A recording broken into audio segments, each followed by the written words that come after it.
All right, so I just removed my clips, and because it hasn't been a full day to hold, I went ahead and reinforced it with a little bit of tape. Like I said, that's just me to speed up the process. You wouldn't want to use tape. You should use that glue, and actually some of it's already holding down pretty good. So now I need to cover the inside of my book. So I grabbed some additional pattern paper, and this is just where you're going to cut a piece that's a little bit smaller than your edges.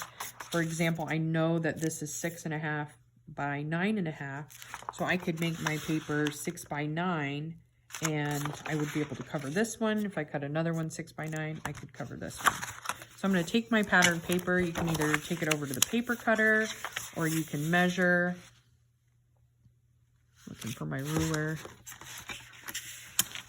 So I know that this is 9 by 12, so I could actually get 2 sheets from this.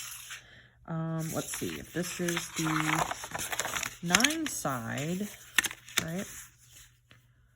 I can keep that and then just cut this in half since I know it's 12, because it was half a sheet of my pattern paper. So 6, and then 6. And then I can put a line to put them together. I can hand cut it, or like I said, go to the paper cutter. Ooh, horrible sound. Okay, so I got 2 inside papers now. So I could attach this one here and this one here. And it looks like I only have a little bit of a gap.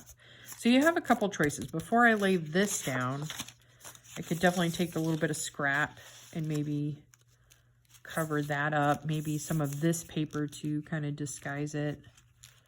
If I wanted it to blend in, I'd probably use some of this paper, which I actually do have. And I could put a little piece right here and cover it up, a little piece right here and cover it up, and then put my paper over it.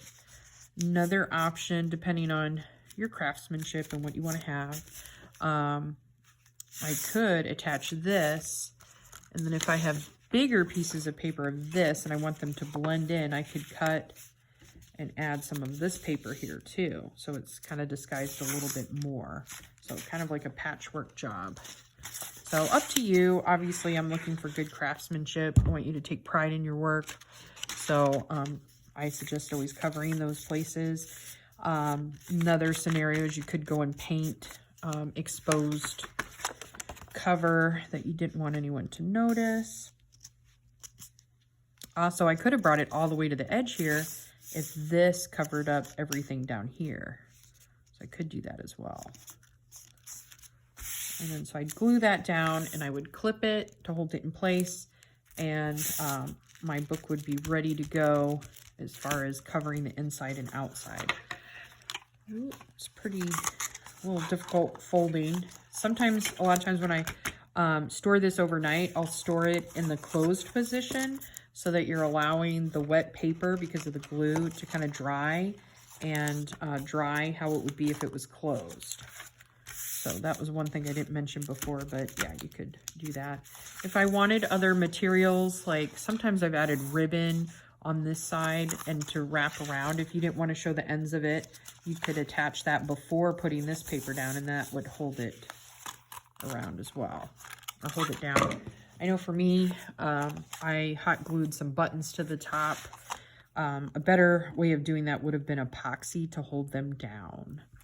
Then they would have never come up, but hot glue works too.